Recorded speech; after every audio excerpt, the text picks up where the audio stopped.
This is how I mastered Marcamella's new track, I Heard Her Calling, that made its way into Apple Music's new and R&B playlist. Let's take a look. I'll play a small clip of the track for you. Up in the mountain, over the valley. So it's a cool kind of down-tempo, really vibey, like Afrobeat style song. I have the Pro C2 as the first plugin here, and this compressor is just to add punch. As I mentioned, the rhythm's important in this song, and so I wanted to emphasize that a little bit. And the way I tried to accomplish that with this compressor is by setting a lower ratio, about 2.5 to 1, really slow attack to let that transient and the initial punch of that kick through, and then I have a fast release, right? And so if I play it, Up in the mountain, over the valley.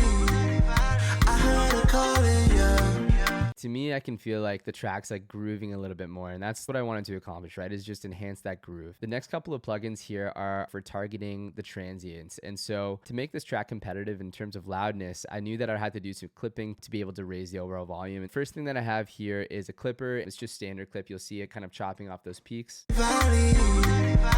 You know, and I have this on hard clip mode. I probably could have done soft clip, but that was my workflow for this track. What happens with clipping sometimes is clipping can sound a little bit more aggressive. It adds kind of a grit or, you know, a little bit of like a saturation almost to the drums. And for this type of smooth Afrobeats track, I'm not looking to add too much grit or aggression. Like those are not words that should really be in my vocabulary when I'm mastering this song. I wanted to do only a little bit of clipping, and then the rest is handled manually by this utility. I have the utility actually just automating the volume down for like these really short amount of time, like milliseconds, to help with dynamics. I also have a couple of limiters, just the Ableton stock limiter, and you'll see it. It's barely catching anything. It's like maybe a half a dB. See things your way.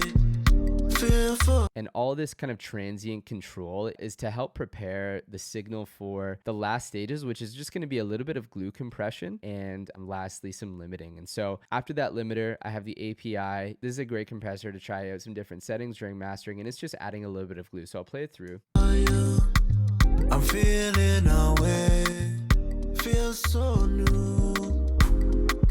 Is this how love should? And it's doing maybe a dB of gain reduction there. Really subtle stuff. With this one, you probably noticed a bit of a gain increase, and that's because I'm using the manual gain to feed it into the limiter. Really quickly, the settings, threshold I just did until I was getting maybe like a dB or so of gain reduction, attack really slow, ratio really small, 1.5 to 1, and the release is really quick. Usually the knee is going to follow the ratio. Like if you have a low ratio, you're going to have a softer knee typically. These tone settings are really cool. I looked this up in the manual for this plugin recently, and they have kind of like an EQ chart showing how the compression is affected at different frequencies using these different tones. And so that's cool to know, but at the end of the day, you want to just make sure it fits the song. So you can just really quickly cycle through these. I felt that normal was the better setting for this. One more limiter catching like maybe a couple of peaks. Oh love, I'm sorry.